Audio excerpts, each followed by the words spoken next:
Hey everyone, it's Therapist Mandy. I'm here with Jen Pisano. She's a transformation healer, energy healer. We usually talk over coffee, but because of our world right now, we thought we'd record one of our conversations. Jen does great work with her clients, and I'm wondering, what have you been noticing is hard for people lately? Oh my goodness. So everybody's in different places, just like we talked earlier. But the biggest thing that I think that people are doing is trying to figure out how to be with themselves and not being able to go out to the gym and ignore things that are going on in their life. They actually have to sit with themselves, sit with their Yeah, stuff. So things are bubbling up. And I have a lot of friends, they would go dancing and that would be their outlet, or they would go to the gym and they'd pump iron and that was their outlet. Well, now the outlets have kind of stripped away, right. and now we're just home with nothing to diffuse it, Yeah, right? yep. Well, and I know even with myself personally, like I can totally get caught up in the busyness addiction so that I don't have to stop and think and I don't have to deal with whatever's going on. And now it's like things have slowed down and then they start to reopen. Now they're slowing down again, it feels like. And it's been hard for myself and my clients and others that we just have to sit Mm-hmm. with the reality of how we really feel, what we're really thinking of our current life situation. And that can be a really big emotional and mental battle. Oh, absolutely. I mean, I think we talked about this over coffee before about how people are dealing with that with unhealthy relationships, and Yeah. now they're Hmm. now in that even deeper and nowhere to go, and just how they're handling that. How are they coping with that? Yeah. Yeah, definitely. So I know for a lot of people, alcohol use has gone way up. Yes. Trying to numb in other ways, numbing in Amazon shopping, like copious amounts of Amazon shopping. Um, Guilty. yeah, no, me too. Like I just want to buy something, and in lots of other ways. And so I think it's important to dig a little deeper behind what's going on underneath. Like, are you numbing? And numbing, so, and you tell me like your kind of definition of it, but numbing is that avoidance of, whatever it is, that pain, the sadness, the hurt, the anxiety, the rejection, whatever's underneath there, by something that will give you instant gratification but won't actually give you long-term relief. So I know I'm numbing when I've been binge watched 8 hours of Netflix and my problems are still there, or the whole jar of peanut butter or bottle of wine or whatever it is, like that's how you know if you're doing it right. Right. Yeah, what are your thoughts on that? It's the same.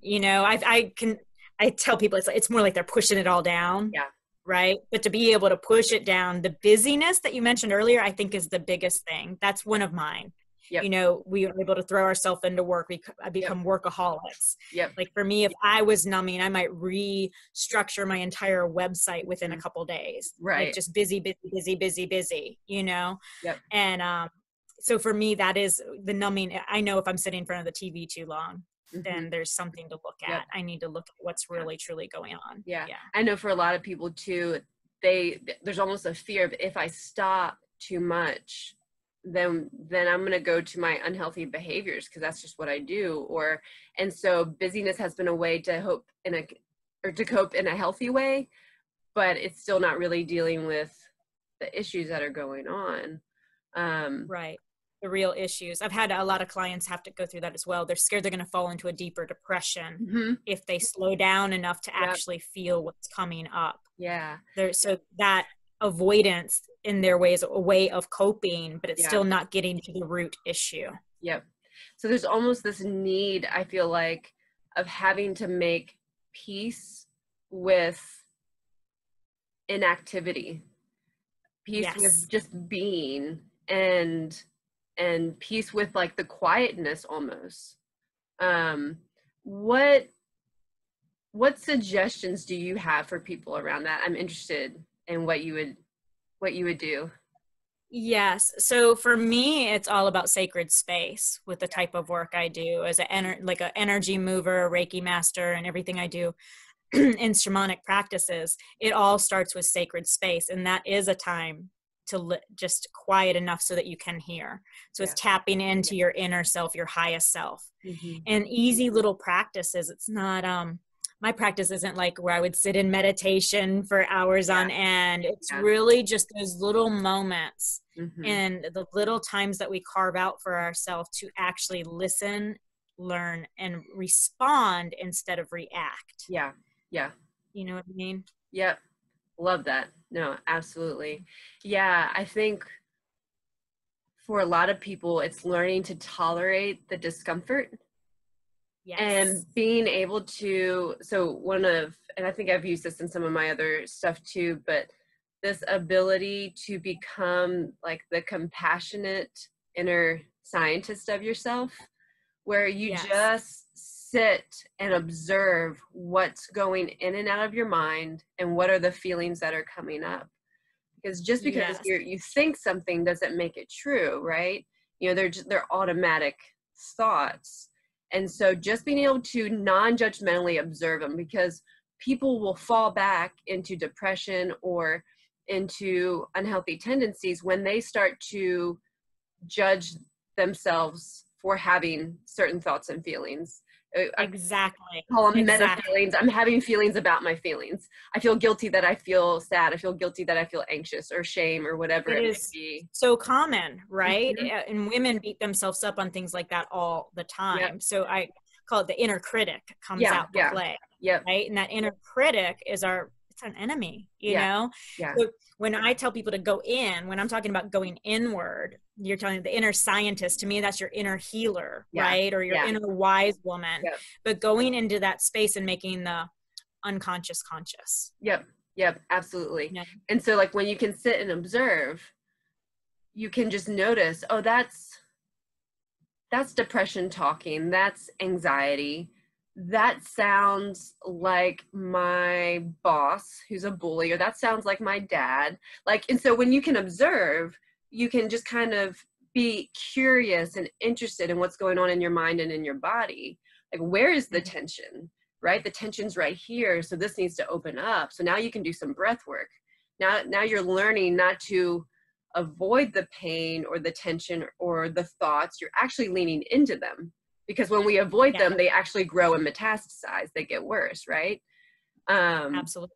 Yeah. So I say the same thing, exactly the same way. Lean into it. Yep. And the way you're saying is observing it. I almost visualize that.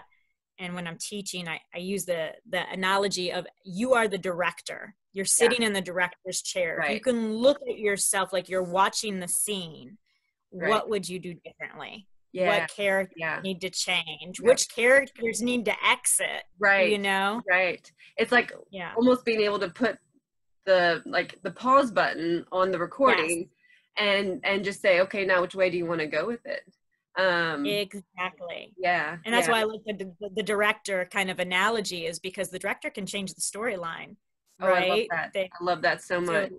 Like sometimes I just jokingly, it's like, okay, plot twist. It's time for a plot twist. Right. You know, let's change this up, because you are always in control. And you're always one decision away from a completely different outcome. Right.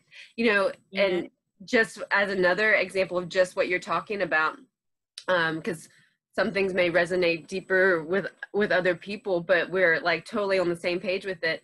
One of the things that I often invite my clients to look at is to name all the different parts of themselves. So you have like maybe your anxious part of yourself, the part of yourself that is silly and playful, the part that's confident, the part that is maybe anxious and insecure, the part that is really hard on you, that wants to be a perfectionist, like whatever all these parts off. And imagine they're all sitting around a conference table. Who's the loudest right now, and who do you want running the show?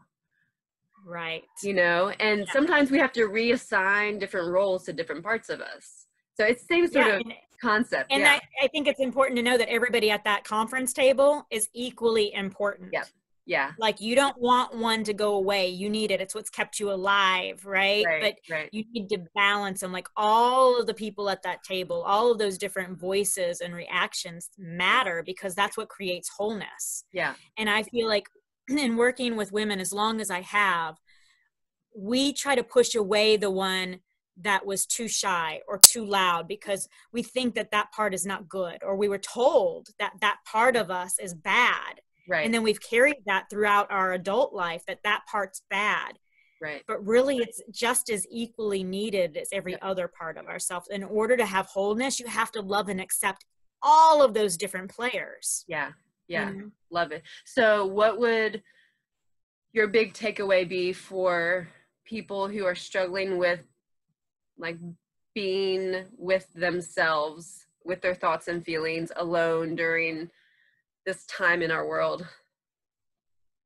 I think the biggest thing is to look in the mirror and actually realize the beauty in all of those different places within yourself, and start giving attention to the places that we've tried to suppress, hide, and numb out, instead of trying to avoid it and numb it, to actually kind of wink and smile at it.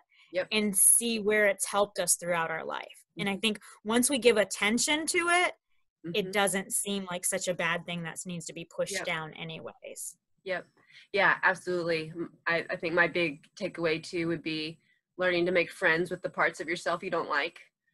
Yes. And from there, just speaking in your mind, you know, in the thoughts and the way you treat yourself with curiosity and kindness, and then from there, just being able to